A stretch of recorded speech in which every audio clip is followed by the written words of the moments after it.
नमस्कार, मैं डॉक्टर श्रुति टंडन, सहायक आचार्य समाजशास्त्र विभाग, राजकीय मीरा कन्या महाविद्यालय उदयपुर से आज आपके समक्ष वीडियो लेके प्रस्तुत हूँ, जिसका शीर्षक है भारतीय समाज की समसामयिक समस्याएं।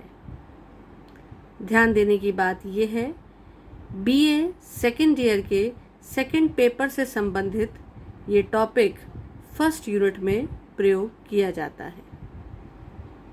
जैसा कि इसके नाम से ही स्पष्ट है कि हम बात करेंगे इसमें भारतीय समाज में वर्तमान में पाई जाने वाली समस्याओं के बारे में मोटे मोटे रूप में, क्योंकि बीए सेकेंड ईयर का सेकेंड पेपर सामाजिक समस्याओं से ही जुड़ा हुआ है और इसकी 5 यूनिट्स में अलग अलग सामाजिक समस्याओं के बारे में, आर्थिक समस्याओं के बारे में, राजनीतिक समस्याओं के बारे में विस्तार पूर्वक चर्चा की गई है। इसलिए यूनिट वाइज जैसे जैसे आगे बढ़ेंगे हम उनके बारे में अलग अलग रूप से चर्चा करेंगे, लेकिन यहाँ हम मोटे तौर पर वर्तमान समय की सामाजिक समस्याओं के बारे में बात करेंगे जो कि भारतीय समाज में देखने को मिलती हैं। भारतीय समाज की खासियत के रूप में जानी जाती है विविधता।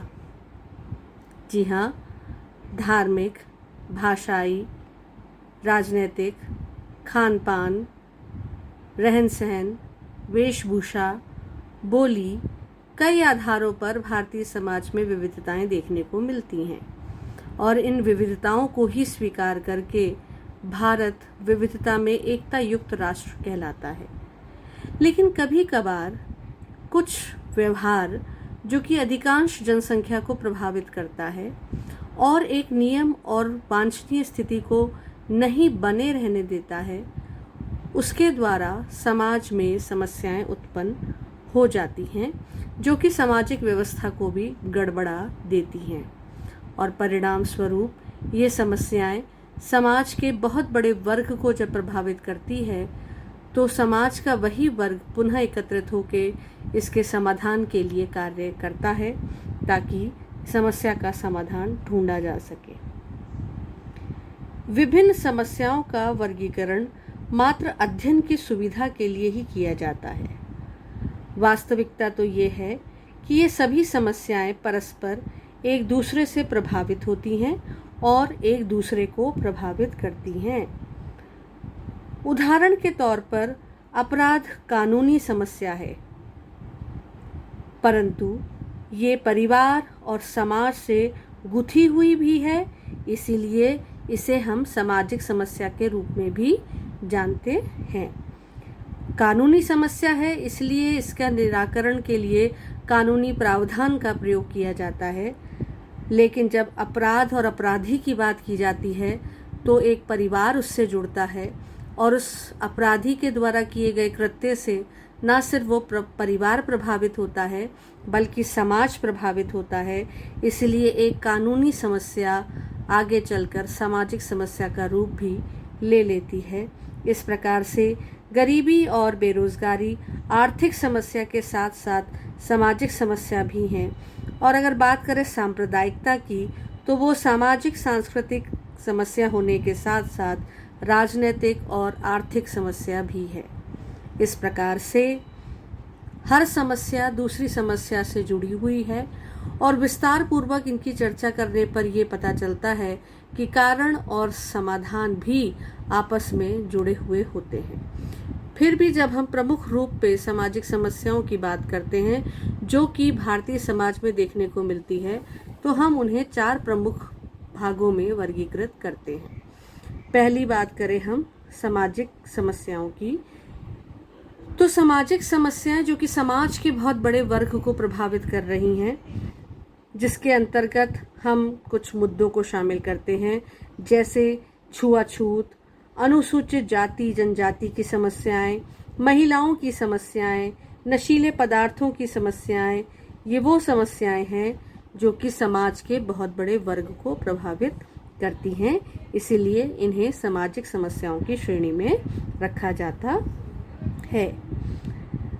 विगत वर्षों में भारतीय समाज में सती प्रथा, बाल विवाह, अस्पृश्यता, विधवा पुनर्विवाह के लिए समाज सुधारकों ने कई आंदोलन किए। भारत में अनेक राजनीतिक दलों और गैर सरकारी संगठनों ने महिलाओं, अनुसूचित जातियों, अनुसूचित जनजातियों, पिछड़े वर्गों, दलित लोगों, श्रमिकों आदि की सुरक्षा और हितों के लिए भी योजनाबद्ध कार्य किए, आंदोलन किए। पर विडंबना यही है कि आज भी इस प्रकार की सामाजिक समस्याएं आसानी से समाज में देखने को हमें मिल जाती हैं।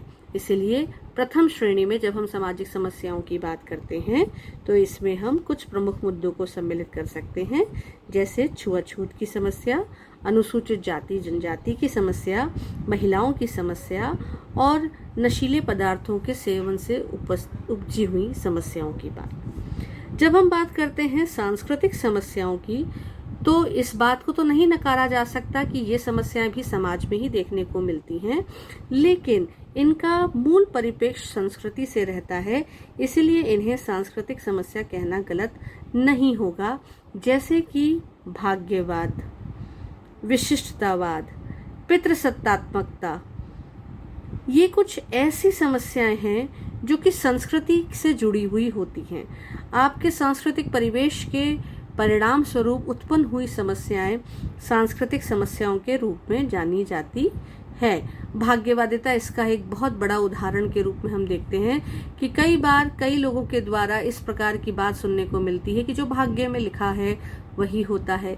इस बात को नकारा तो नहीं जा सकता कि भाग्य की अपनी भूमिका होती है, लेकिन इस बात को भी हम सभी जानते हैं कि मेहनत से ही भाग्य का निर्माण होता है।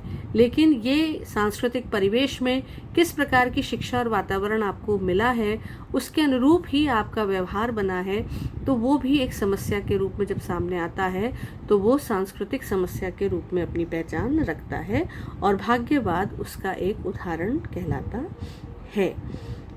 अगर हम बात करते हैं सांप्रदायिकता की, बाल श्रम की, जनसंख्या विस्फोट की, तो वो भी सांस्कृतिक समस्याओं या सांस्कृतिक परिप्रेक्ष्य से जुड़ी हुई समस्याओं के रूप में अपनी पहचान रखती हैं।